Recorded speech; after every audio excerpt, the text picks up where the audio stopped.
श्री गणेशाय नमः। एक बार प्रेम से बोलो श्री शंकर भगवान की जय।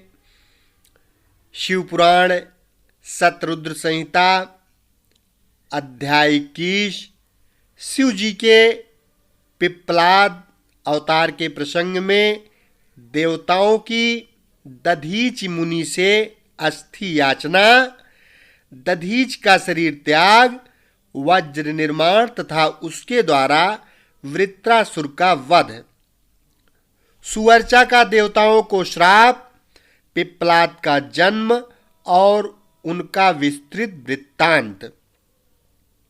तदनंतर महेशावतार तथा वृषेशावतार का चरित्र सुनाकर नंदीश्वर ने कहा, महाबुद्धिमान सनत कुमार जी, अब तुम अत्यंत आह्लाद पूर्वक महेश्वर के पिप्पलाद नामक परमोत्कृष्ट अवतार का वर्णन श्रवण करो।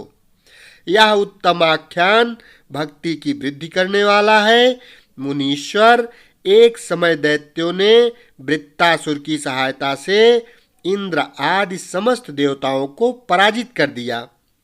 तब उन सभी देवताओं ने सहसा दधीच के आश्रम में अपने अपने अस्त्रों को फेंककर तत्काल ही हार मान ली।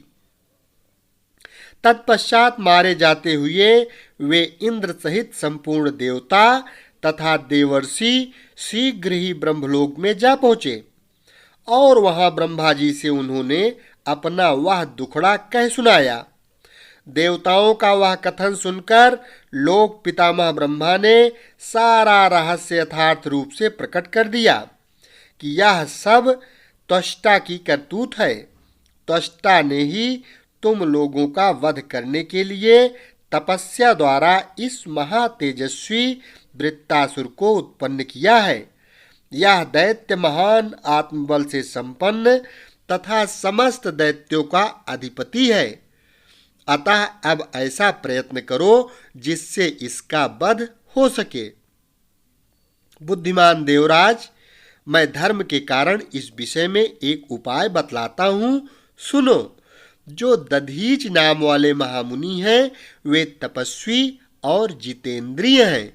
उन्होंने पूर्व काल में शिव जी की समाराधना करके वज्र सरीखी अस्थियां हो जाने का वर प्राप्त किया है। अतः तुम लोग उनसे उनकी हड्डियों के लिए याचना करो, वे अवश्य दे देंगे। फिर उन अस्थियों से वज्र दंड का निर्माण करके तुम निश्चय ही उससे वृत्तासुर को मार डालना। नंदीश्वर जी कहते हैं, मुने, ब्रह्मा का यह वचन सुनकर इंद्र देव गुरु बृहस्पति तथा देवताओं को साथ ले तुरंत ही दधीच ऋषि के उत्तम आश्रम पर आए। वहां इंद्र ने सुवर्चा सहित दधीच मुनि का दर्शन किया और आदर पूर्वक हाथ जोड़कर उन्हें नमस्कार किया। फिर देवगुरु बृहस्पति तथा अन्य देवताओं ने भी नम्रता पूर्वक उन्हें सिर झुकाया।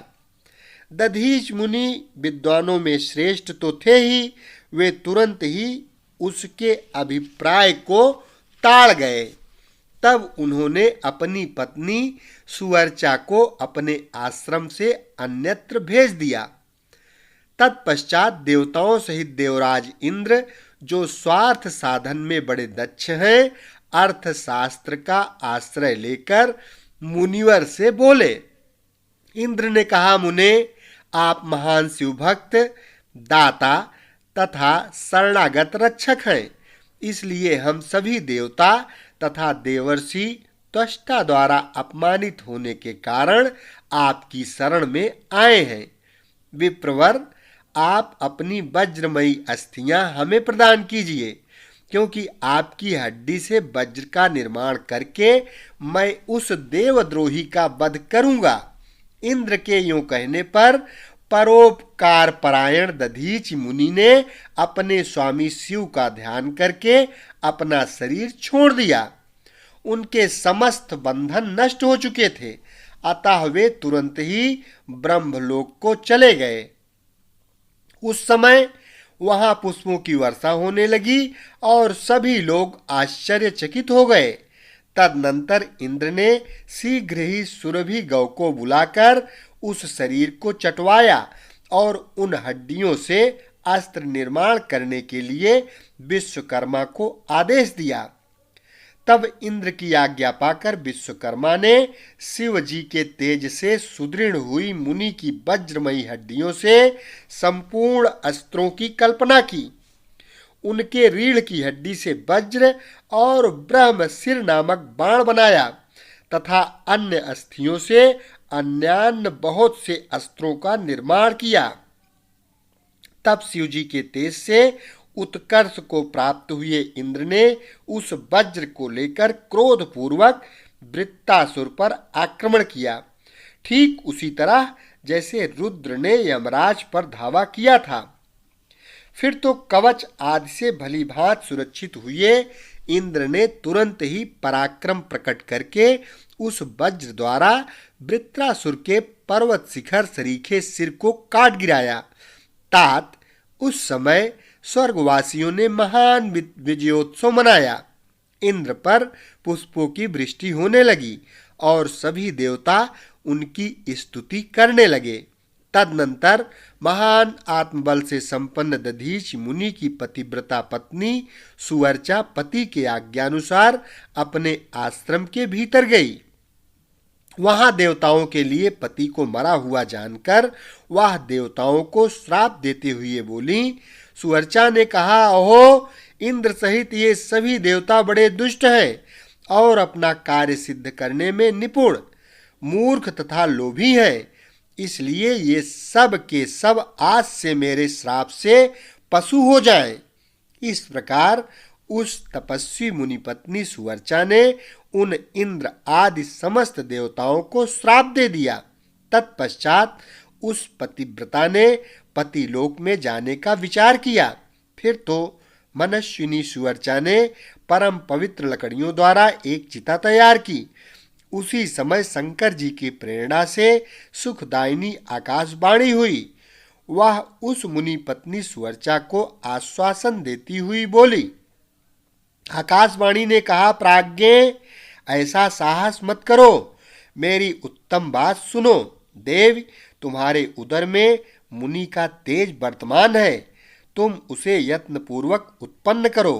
पीछे तुम्हारी जैसी इच्छा हो वैसा करना, क्योंकि शास्त्र का ऐसा आदेश है कि गर्भवती को अपना शरीर नहीं जलाना चाहिए, अर्थात सती नहीं होना चाहिए। नंदीश्वर जी कहते हैं, मुनीश्वर, यों कहकर वह आकाशवाणी उपराम हो गई।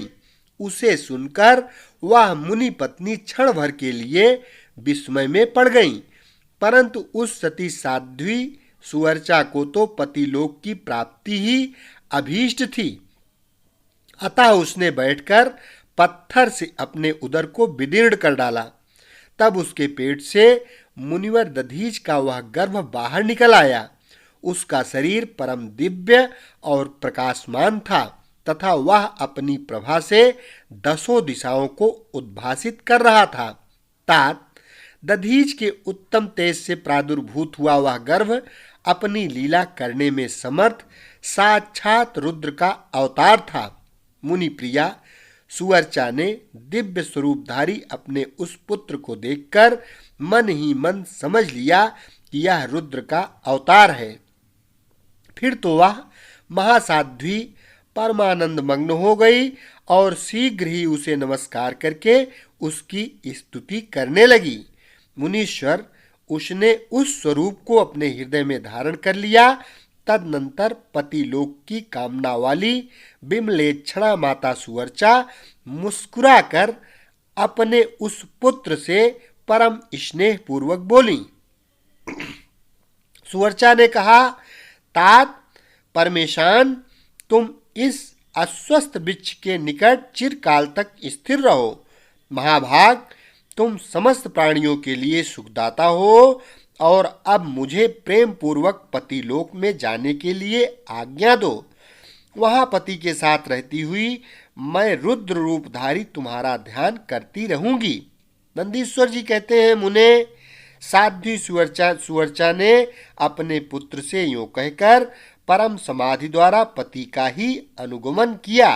मुनीश्वर इस प्रकार दधीच पत्नी सुवर्चा शिवलोक में पहुंचकर अपने पति से जा मिली और आनंद पूर्वक शंकर जी की सेवा करने लगी।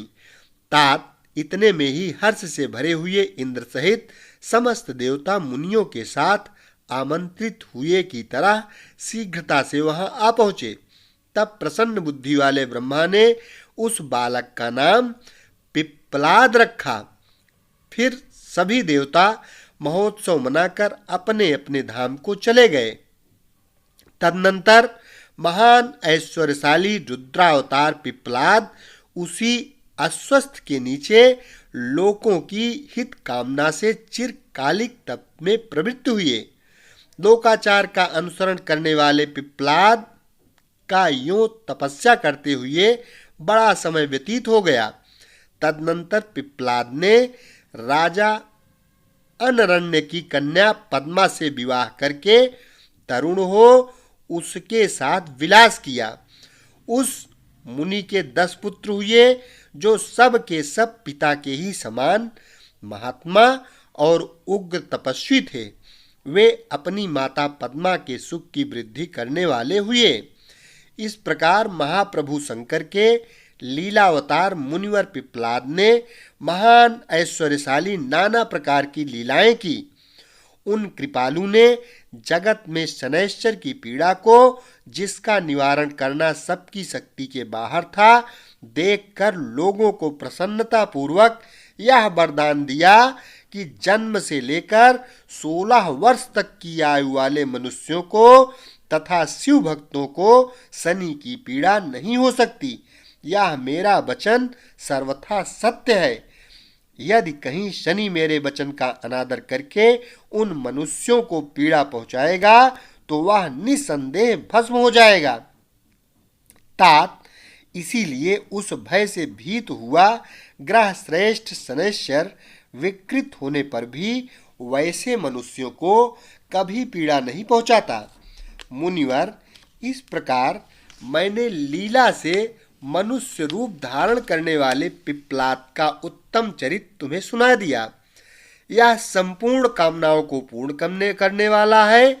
गाधि, कौशिक और महामुनि पिप्पलाद ये तीनों स्मरण किए जाने पर शनैश्चर जनित पीड़ा का नाश कर देते हैं।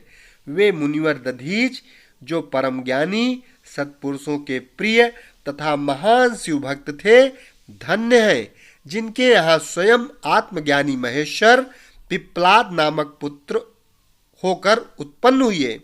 तात यह आख्यान निर्दोष, स्वर्गप्रद, कुग्रह जनित दोषों का संहारक, संपूर्ण मनोरथों का पूरक और शिव भक्ति की विशेष वृद्धि करने वाला है। अध्याय 21 से 25 तक संपन्न हुआ। शेष अगले भाग में। एक बार प्रेम से बोलो देवादिदेव महादेव श्री भोलेनाथ शंकर भगवान की जय। शेष अगले भाग में।